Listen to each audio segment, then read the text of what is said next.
мувофиқи маълумоти вазорати тандурустӣ ва ҳифзи иҷтимоӣ аҳолии ҷумҳурии тоҷикистон ва агентии омори назди президенти ҷумҳурии тоҷикистон модари тифл сокини шаҳри душанбе истиқоматкунандаи кӯчаи асадулло ғуломов м2 ҳуҷраи 14 назира муллоҷонова соли таваллудаш 1990 мебошад. Назира Бону соҳиби як фарзанд буда фарзанди дуюмаш аҳолии ҷумҳуриро ба 9 миллион расонид. Тифли навзод имрӯз соати 6:30 дар муассисаи давлатии таваллудхонаи рақами 1 шаҳри душанбе ба дунё омадааст.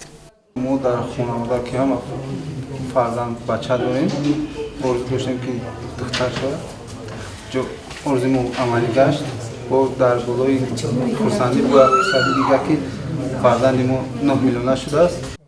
вазни духтарча 3 килограмму 600 грамм буда, қадаш 51 сантиметр мебошад. ҳолати кӯдаки навзод ҳангоми таваллуд аз ҷониби мутахассисон аз рӯи ҷадвали Абгар 8-9 хол баҳо дода шудааст.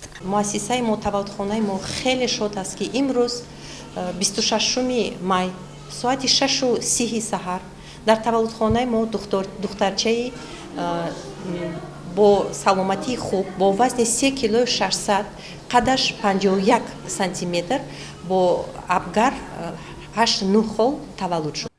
назира муллоҷонова мутахассиси агентии меҳнат ва шуғли аҳолӣ буда маълумоташ олӣ мебошад. Президенти ҷумҳурии Тоҷикистон, асосгузори сулҳу ваҳдати миллӣ, пешвои миллат муҳтарам Эмомали Раҳмон падару модари тифли 9 миллионаи тоҷикро табрик гуфта ва раиси шаҳри Душанбе дастур доданд ки оилаи тифли ба дунё омадаро бо хонаи истиқоматӣ таъмин намояд. раиси шаҳри Душанбе Рустами Эмомалӣ қарори дахлдори худро доир ба ҷудо намудани хонаи сеҳуҷрагӣ аз маркази пойтахт ба Назира Муллоҷонова имзо намуд.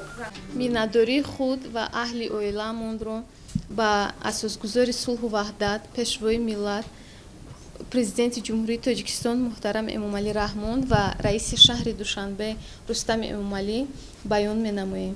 назира муллоҷонова баъди аз таваллудхона баромадан ба хонаи сеҳуҷрагии истиқоматии нави хеш гусел карда мешавад. ҳамчунин бо ташаббуси раиси шаҳр манзили зисти тифли 9 миллиона бо тамоми ашёи рӯзғор таъмин мегардад. аҳли хонавода ва падару модари Назира Бону ба президенти ҷумҳурии Тоҷикистон, пешвои миллат муҳтарам Эмомали Раҳмон ва раиси шаҳри Душанбе миннатдории худро баён намуданд. президенти ҷумҳурии Тоҷикистон, пешвои миллат муҳтарам Эмомали Раҳмон сокинони Тоҷикистонро ба муносибати ба 9 миллион нафар расидани аҳолии мамлакат табрик карданд.